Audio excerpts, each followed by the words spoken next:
So, Paddy, you were saying today at the food series that we need to think about a new framework for food in Ireland, really. Well, I think a new framework for how we use land Yeah. and how we make decisions about how we use land.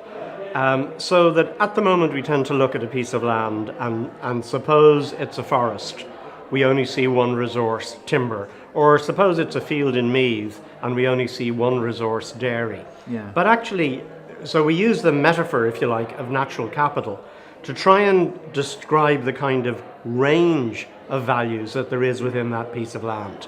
So if a farmer is farming in Meath, he needs natural capital, the environment, to be in good shape. Mm-hmm. He needs fertile soil, he needs clean air, he needs clean water, he needs pollination services, etc., etc. So if we as a society aren't aware of that, we tend to deal with things in very, very isolated production units. Okay. So that farmer, he or she, is dependent on the environment for all those things, but they also impact on all those things. So if you're using that land for dairy farming, you're increasing greenhouse emissions. Okay. Should we be doing that at the moment?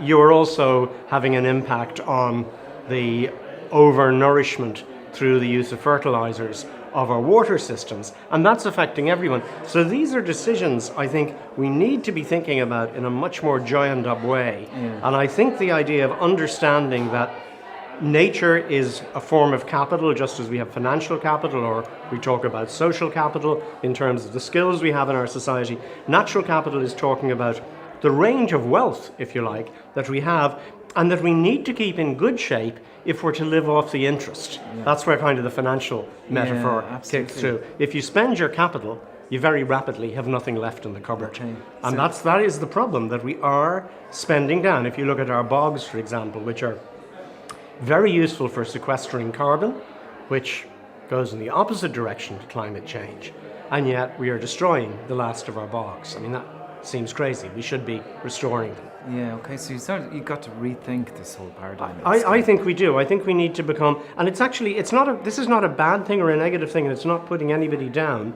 It is simply saying that in order to make rational decisions about how we use the land that we live on, in which we're dependent, our economy is entirely dependent on a healthy environment. It's not the other way around.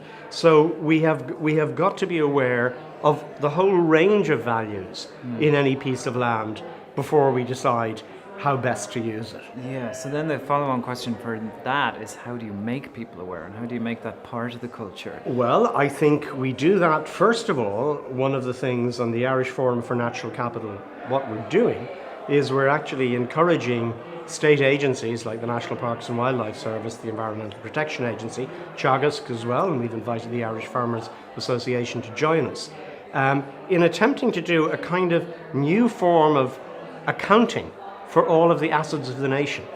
But that we must learn to include assets like water filtration, flood mitigation. You know, we know now that we shouldn't be building in floodplains, and we shouldn't be cutting down native forests. We should actually be building more native forests in order to filter water better and to slow the flow of water better, to stop flooding. Everything, I think, if there's one thing that comes out of learning anything about ecology, it's that everything in the world is connected. And we think still far too much in very, very disconnected ways. Yeah. And I think natural capital accountancy, if you like, is a way of helping us visualize what is actually happening in our world, so we don't make more mistakes than we need to in the future.